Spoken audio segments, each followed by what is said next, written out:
ಈ ವಿಡಿಯೋ ಯಾರ ಪರವೂ ಅಲ್ಲ, ಯಾರ ವಿರುದ್ಧವೂ ಅಲ್ಲ. ಇದು ಜಸ್ಟ್ ರಿಯಾಲಿಟಿ ಹೇಳ್ತಾ ಇರೋದು ಅಷ್ಟೇ. ದರ್ಶನ್ ದರ್ಶನ್ ದರ್ಶನ್ ನೀವು ಕನ್ನಡದ ಯಾವುದೇ ನ್ಯೂಸ್ ಚಾನೆಲ್ ಗಳನ್ನ ಹಾಕಿದ್ರು, ಎಷ್ಟೊತ್ತಲ್ಲಿ ಹಾಕಿದ್ರು, ಅಲ್ಲಿ ಬರೋದು ಒಂದೇ ನ್ಯೂಸ್, ಅದು ದರ್ಶನ್ ಸರ್ದು. ನಾನು ದರ್ಶನ್ ಸರ್ ತಪ್ಪು ಮಾಡಿಲ್ಲ ಅಂತ ಹೇಳ್ತಾ ಇಲ್ಲ, ಆದ್ರೆ ಪ್ರಪಂಚದಲ್ಲಿ ಯಾರು ಮಾಡದೇ ಇರೋ ತಪ್ಪನ್ನ ಅವರು ಮಾಡಿಲ್ಲ. ಕರ್ನಾಟಕದಲ್ಲಿ ಇದೊಂದೇ ಇಂಪಾರ್ಟೆಂಟ್ ನ್ಯೂಸ್ ಅಲ್ಲ, ಇದಕ್ಕಿಂತ ಇಂಪಾರ್ಟೆಂಟ್ ನ್ಯೂಸ್ ಗಳಿವೆ. ದರ್ಶನ್ ಸರ್ ಅವರ ಮಗ ಆಟ ಆಡುವಾಗ ಒಬ್ಬ ಹುಡುಗನ ಜೊತೆ ಜಗಳ ಆಗಿದೆ. ಅದೇ ಇವರಿಗೆ 3 ದಿನಗಳವರೆಗೆ ಬಿಗ್ ಬ್ರೇಕಿಂಗ್ ಎಕ್ಸ್ಕ್ಲೂಸಿವ್ ನಮ್ಮ ನ್ಯೂಸ್ ಚಾನೆಲ್ ಗಳಲ್ಲಿ ಮಾತ್ರ ಅಂತ ಹಾಕಿ TRPಗೋಸ್ಕರ ಬೇರೆಯವರ ಬಕೆಟ್ ಹಿಡಿತಾರೆ. ತಂದೆಗೆ ತಕ್ಕ ಮಗ, ಅಪ್ಪ ಶೆಡ್ಡಲ್ಲಿ ಮಗ ಬೀದಿಲಿ ಅಂತ ಟೈಟಲ್ ಹಾಕಿ ಪ್ರೋಗ್ರಾಮ್ ಗಳನ್ನ ಕೊಡ್ತಾರೆ.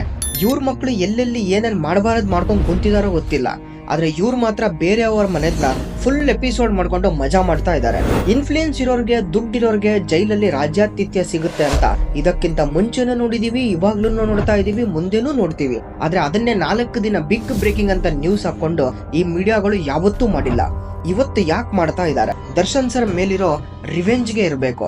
ಯಾಕಂದ್ರೆ ಈ ಮೀಡಿಯಾದವರು ಅಲ್ಲಿಂದ ಇಲ್ಲಿಗೆ, ಇಲ್ಲಿಂದ ಅಲ್ಲಿಗೆ ಮೈಕ್ ಕ್ಯಾಮ್ರಾ ಹಿಡ್ಕೊಂಡು ಮನೆ ಹೊಡೆಯೋ ಕೆಲಸ ಮಾಡುವಾಗ ಲೈವ್ ಅಲ್ಲಿ ಇವರಿಗೆ ಬಾಯಿಗೆ ಬಂದಂಗೆ ಬೈದಿದ್ದು ದರ್ಶನ್ ಸರ್. KS ಪ್ರಶ್ನೆ ಪತ್ರಿಕೆ ಲೀಕ್ ಆಗಿ ಸಾವಿರಾರು ವಿದ್ಯಾರ್ಥಿಗಳ ಜೀವನ ಹಾಳಾಗಿದೆ, ಅದ್ರ ಬಗ್ಗೆ ನ್ಯೂಸ್ ಇಲ್ಲ.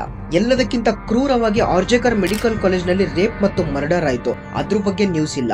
ಮೀಡಿಯಾದವರನ್ನ 4th ಪಿಲ್ಲರ್ ಅಂತಾರೆ, ಆದ್ರೆ ಇವರು ಅದ್ ಯಾವ ಕಡೆಯಿಂದ 4th ಪಿಲ್ಲರ್ ತರ ವರ್ಕ್ ಮಾಡ್ತಾ ಇದಾರೋ ಆ ದೇವರಿಗೆ ಗೊತ್ತು. ದೇಶದಲ್ಲಿ ರೆಸ್ಪಾನ್ಸಿಬಲ್ ಮೀಡಿಯಾದವರು ಮಾಡ್ಬೇಕಾಗಿರೋ ಕೆಲಸವನ್ನ ಯಾವ ಮೀಡಿಯಾದವರು ಮಾಡ್ತಿಲ್ಲ. ಎಲ್ಲರೂ TRPಗೋಸ್ಕರ ನ್ಯೂಸ್ ಮಾಡುವವರೇ ಹೊರತು ದೇಶದ ಸಮಸ್ಯೆಗಳನ್ನ ಬಗೆಹರಿಸಲು ಅಲ್ಲ. ಇಂತಹ ಮೀಡಿಯಾಗಳನ್ನ, ನ್ಯೂಸ್ ಚಾನೆಲ್ಗಳನ್ನ ನಾವು ಎಲ್ಲಿಯವರೆಗೆ ಸಪೋರ್ಟ್ ಮಾಡ್ತೀವೋ ಅಲ್ಲಿಯವರೆಗೆ ಇವರು ಇಂಥ ನ್ಯೂಸ್ಗಳನ್ನೇ ಮಾಡಿಕೊಂಡು ನಿಜವಾದ ಕರ್ತವ್ಯವನ್ನೇ ಮರೆಯುತ್ತಾರೆ.